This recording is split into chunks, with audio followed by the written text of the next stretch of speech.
warahmatullahi wabarakatuh. Bertemu lagi dengan saya Kang Abuy One Man Show dalam channel Rusak Media Kreatif. Pada pertemuan kali ini atau video kali ini, saya ada request dari subscriber untuk membuat atau membuat konten-konten yang sifatnya bermotivasi. Maka dengan ini saya akan mencoba membuat konten seperti ini. Tapi sebelum kalian menonton atau melanjutkan video selanjutnya, jangan lupa subscribe, like, and share. Supaya tidak ketinggalan, bunyikan loncengnya atau notifikasinya supaya tidak ketinggalan video-video sebelumnya yang akan datang dengan konten ini atau dengan konten motivasi. Oke guys, mari kita buka dengan pertemuan atau konten video ini dengan judul One Man Show. One Man Show itu adalah terdiri daripada berdiri sendiri. Pada pertemuan ini membahas sedikit tentang usaha.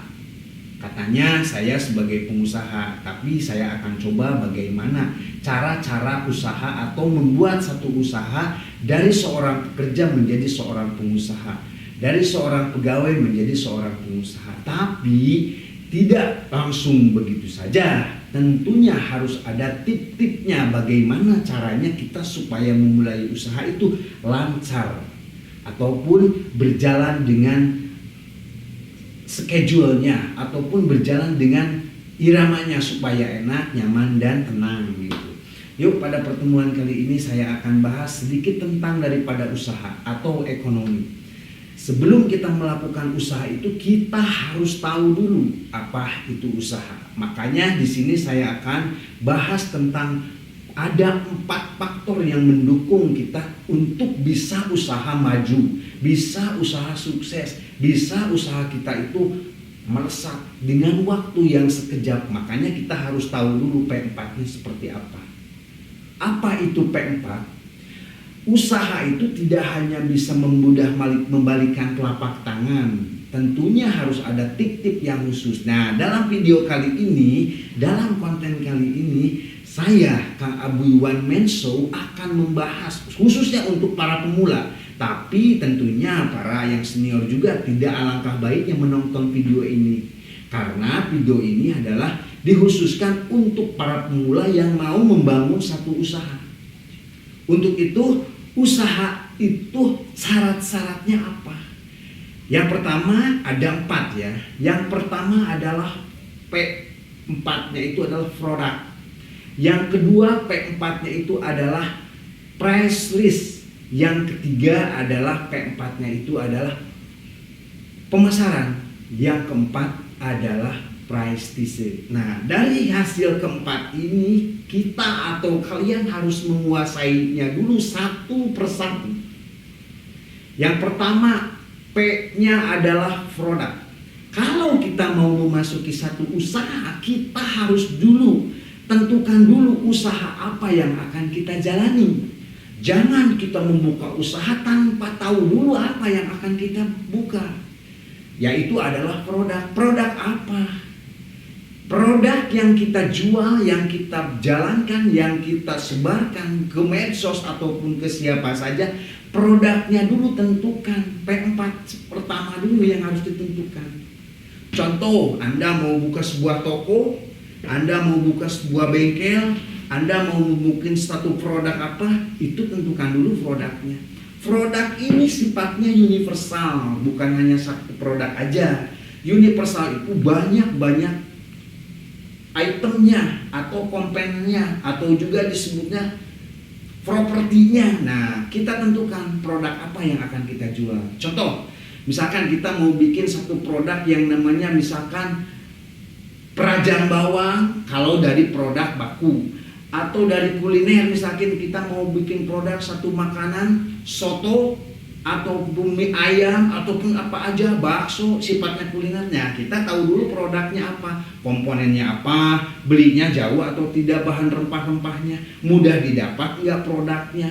Kalau misalkan produk kita yang akan kita pasarkan sementara barangnya susah didapat, susah dicari, maka perjalanan ekonomi kita ke depannya tidak akan lancar.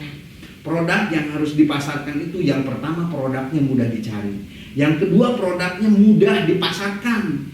Atau yang disebut bahasa kerennya itu adalah fast moving. Jadi kalau fast moving itu orang udah kenal dengan produk ini, maka produk yang akan kita jual itu akan relatif mudah. Tidak susah untuk memasarkan karena fast moving dia. Misalkan bakso kan udah pada tahu bakso itu seperti apa, pasti makanan-makanan yang enak, pasti makanan-makanan yang sering dikonsumsi. Kita tentukan dulu produknya, udah ketemu ya. Yang pertama adalah produk bakso. Komponennya apa? Bahan-bahannya di mana? Mudah atau tidak? Rempahnya, bumbunya seperti apa? Cara kerjanya bagaimana? Bikinnya seperti apa? Nah, kalau udah menentukan produk kita itu layak jual, rasanya udah enak, udah komplit, tinggal launching istilahnya. Nah, di sini baru kita menemukan produk P-nya yang kedua. Apa itu tadi? Price list. Kita menentukan harga. Kalau produk udah ketemu, maka kita akan ketemu dengan P yang kedua adalah price list. Harga. Kita tentukan harganya. Paham? Kalau misalkan Anda udah bikin produk, ketemu produknya, baru ketemu dengan price listnya. Itu pasti beriring. Produk udah ketemu, baru ketemu dengan price list atau harga. Produk yang akan kita jual berapa harganya? Dia atau mau di kalangan high, medium atau low, kalangan atas, tengah atau bawah. Kita tentukan. Produk yang kita jual kayak bakso tadi mau dijual, mau dihargain berapa? Price listnya mau berapa? Mungkinkah dia dengan harga yang low? Mungkinkah dia dengan harga medium? Atau mungkinkah dia dengan harga under atau di bawah atau low tadi? Nah, kalau udah menentukan produknya udah ada, harganya udah ada listnya, maka kita akan ketemu dengan P yang ketiga. Apa itu? Pemasaran. Nah, ini yang paling penting guys. Untuk para pemula ini yang paling penting. Semua orang di dunia atau dimanapun pasti bisa membuat produk, pasti bisa tahu menentukan harga, tapi dia tidak tahu di mana dia pemasaran. Ini yang paling penting. Tapi sebelum kita masuk ke harga atau ke P yang ketiga, kita jeda dulu. Ya, jangan lupa subscribe, like, and share. Bunyikan loncengnya supaya kita tidak ketinggalan dengan video-video yang akan datang. Jangan lupa, salam garpu somai.